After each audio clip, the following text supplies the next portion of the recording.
नमस्कार। मैं advocate Nripendra Singh Sinwar स्वागत करता हूं आपका अपने YouTube चैनल लॉ डोर में। आज मैं इस वीडियो में भारतीय संविधान की सीरीज भाग 5 में आपको जानकारी देने वाला हूं भारतीय संविधान के संघ और राज्य क्षेत्र से संबंधित अनुच्छेद यानी कि आर्टिकल 1 से 4 के बारे में। हालांकि ये सभी अनुच्छेद स्वयं में काफी विस्तृत अर्थ लिए हुए हैं तथा साथ ही काफी विस्तृत क्षेत्र भी स्वयं में समाहित किए हुए हैं। इसलिए आज इस वीडियो में आर्टिकल 1 से संबंधित मैं आपको जानकारी देने जा रहा हूं।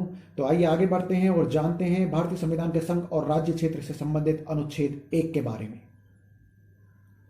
भारतीय संविधान के आर्टिकल 1 में संघ का नाम और उसके राज्य क्षेत्र के बारे में बताया गया है, जिसमें कि यह उल्लेख किया गया है कि भारत अर्थात इंडिया संपूर्ण राज्यों का एक संघ होगा।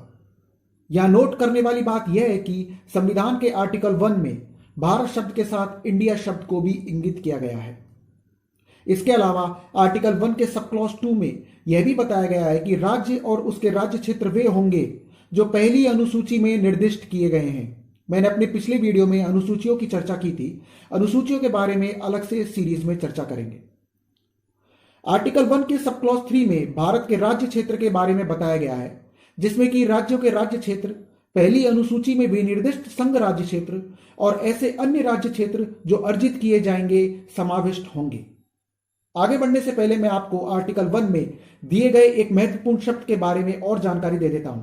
वह शब्द है राज्य क्षेत्र।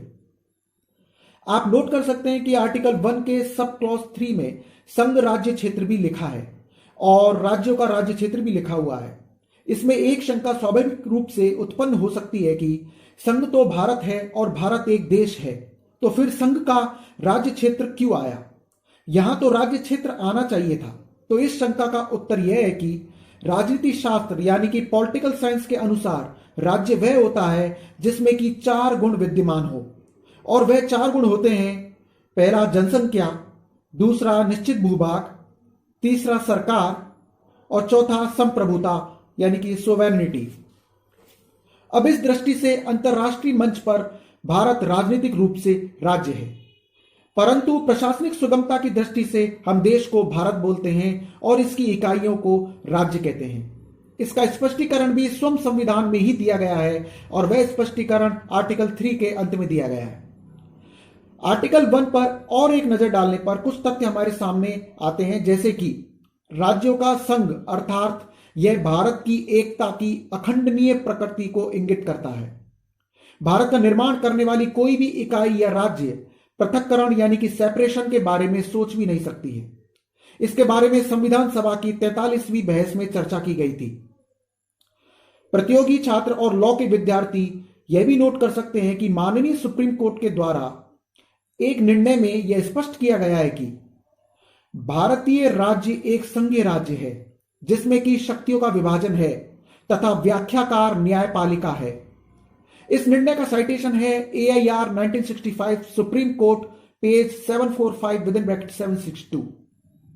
हालांकि इस पर काफी विवाद भी रहा कि भारत एक संघ है या नहीं, और हालांकि कुछ लेखकों ने इसे अर्ध संघीय क्षेत्र भी कहा है, जबकि प्रमुख रूप से भारतीय संविधान संघीय है। इसके अलावा माननीय सुप्रीम कोर्ट ने अपने एक अन्य निर्णय जोस डाकोस्टा वर्सेस बास्कोरा सदाशिवा सिन्हा नारकोर्निन, जिसकी साइटेशन है AIR 1975 सुप्रीम कोर्ट पेज 1843, इस निर्णय में यह स्पष्ट किया है कि विदेशी राज्य क्षेत्र का अर्जन आर्टिकल 1 के तहत नहीं आता है।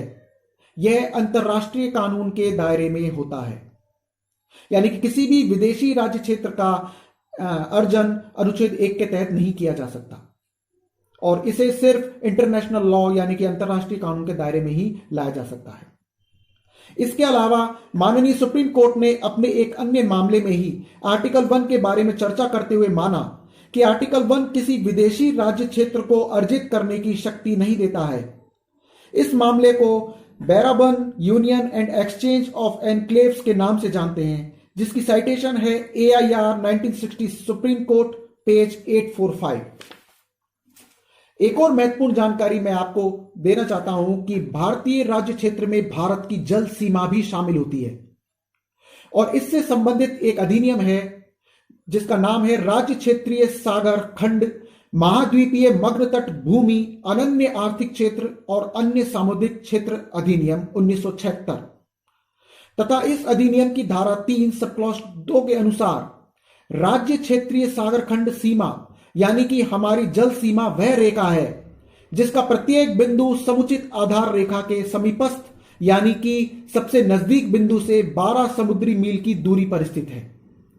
यह नोट करने वाली बात यह है कि एक महत्वपूर्ण गजट प्रकाशन के अनुसार जो कि 15 जनवरी 1977 को प्रकाशित हुआ था तथा यह 40वें संविधान संशोधन 1976 के प्रावधानों के अनुसार था, इसमें बताया गया था कि भारत का अनन्य आर्थिक क्षेत्र अर्थात एक्सक्लूसिव इकोनॉमिक जोन तटीय सीमा रेखा से लेकर 200 समुद्री मील तक है। यहां मैंने राज्य क्षेत्रीय सागर खंड शब्द यानी कि हमारी जल सीमा के बारे में बताया है, जिसका की अर्थ है हमारी अनन्य संप्रभुता यानी कि एक्सक्लूसिव सोवेरेनिटी। तो यह थी भारतीय संघ और उसके राज्य क्षेत्र से संबंधित आर्टिकल 1 यानी कि अनुच्छेद 1 से संबंधित कुछ महत्वपूर्ण जानकारी। अगले वीडियो में अन्य अनुच्छेदों के बारे में मैं आपको जानकारी दूंगा। यह जानकारी आपको कैसी लगी मुझे कमेंट बॉक्स में लिखकर जरूर बताएं तथा साथ ही मेरे चैनल को भी आप सब्सक्राइब करें, जिससे कि मेरे अपकमिंग लेटेस्ट वीडियोस के बारे में भी आप जानकारी प्राप्त कर पाएंगे तथा साथ ही मेरे इस वीडियो को भी शेयर लाइक जरूर करें, जिससे कि किसी अन्य तक पहुंचे तथा वह भी इसका लाभ प्राप्त कर सके। तो मिलते हैं संविधान सीरीज के अगले वीडियो में। नमस्कार।